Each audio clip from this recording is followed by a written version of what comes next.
Just when you thought Red Bull was out, they pull out an ace from their sleeve that will shake up the Formula One paddock. After weeks of frustration and bad performances, the Milton Keynes team is preparing to launch a huge upgrade inspired by their greatest competitor McLaren. But it's not simply copying going on here. The whispers in the paddock are getting louder.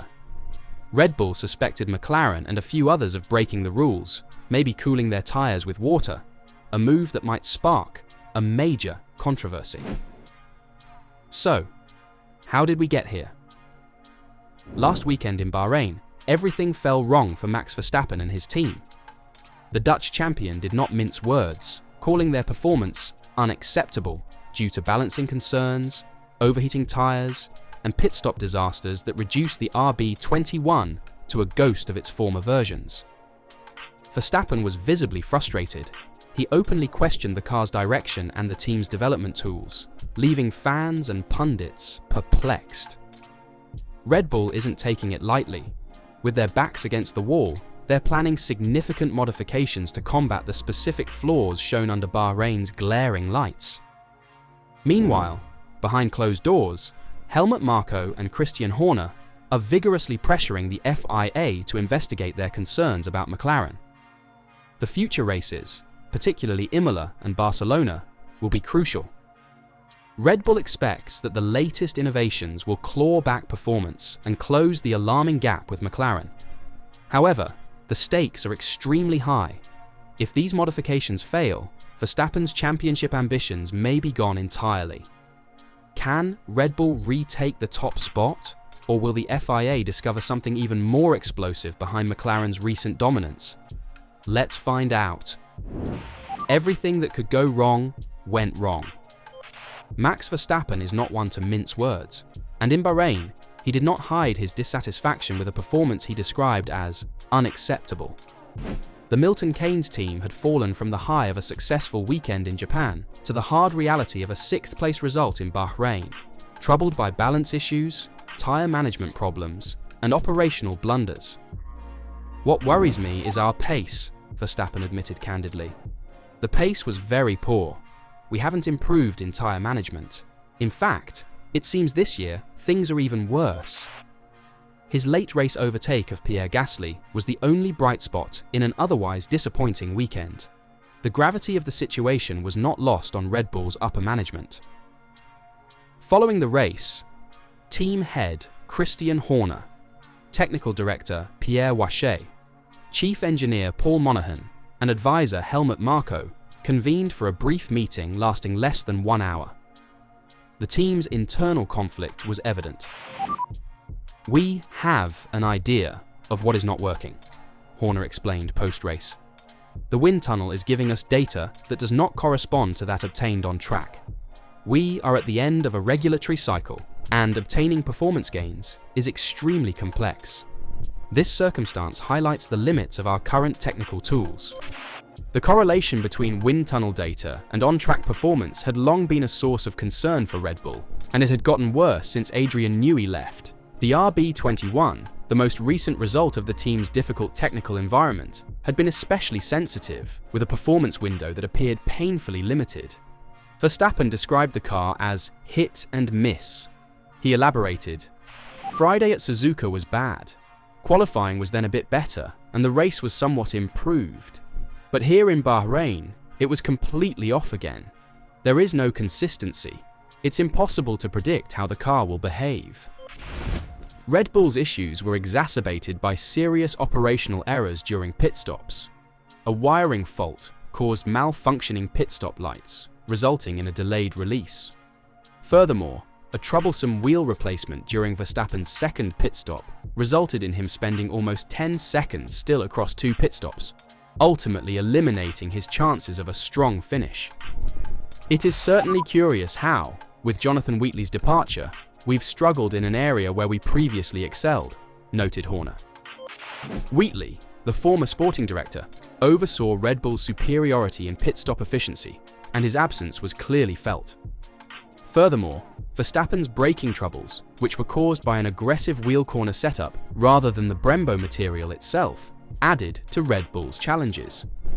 "The problem is not only the feeling in the brakes, which is still not where I want it to be, But also our tires are overheating, Verstappen explained. When I'm braking, there's no feeling, because it's super easy to lock the fronts or rears. However, there were some potential answers to the challenges. Red Bull experts carefully examined McLaren's extraordinary advancements, particularly their unique brake duct design, which effectively cooled tires.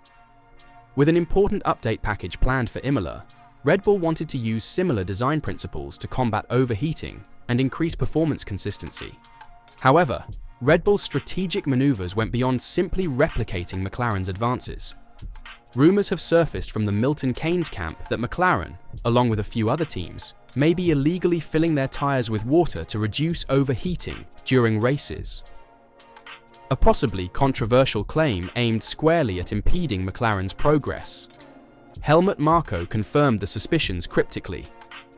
"We have noticed certain unusual patterns in McLaren's tire temperatures and wear. The FIA should investigate these irregularities further." Despite these allegations, Red Bull's primary focus remained within.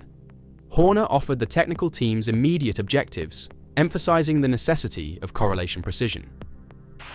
The tools, primarily our wind tunnel, have driven us in a direction not replicating what we're seeing on track. We end up with a mishmash between what our tools tell us and track data, he admitted. It's like trying to tell the time using two different watches.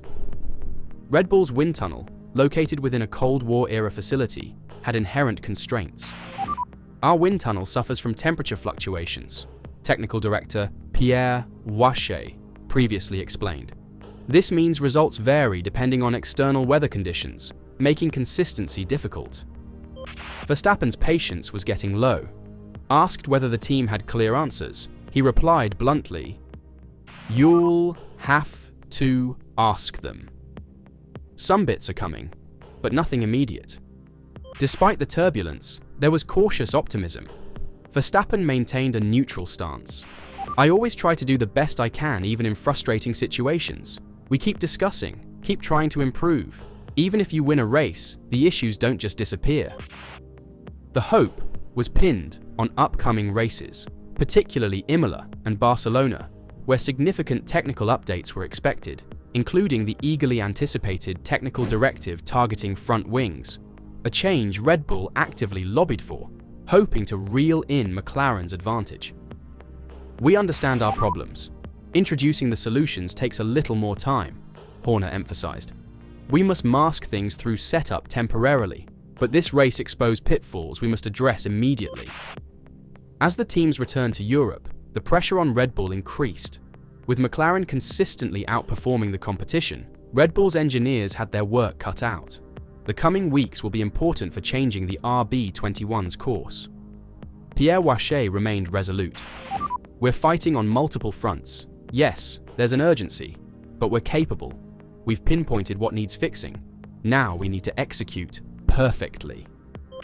As rumors lingered about Red Bull's internal activities, competing teams kept a careful eye on things, knowing that a Red Bull resurrection might drastically change the season's landscape. McLaren, however, dismissed Red Bull's charges, confident in their legitimacy and focused solely on retaining their advantage. So here we are, Red Bull at a crossroads. They've acknowledged that their tools are faulty, their setup unpredictable, and their title defense precarious.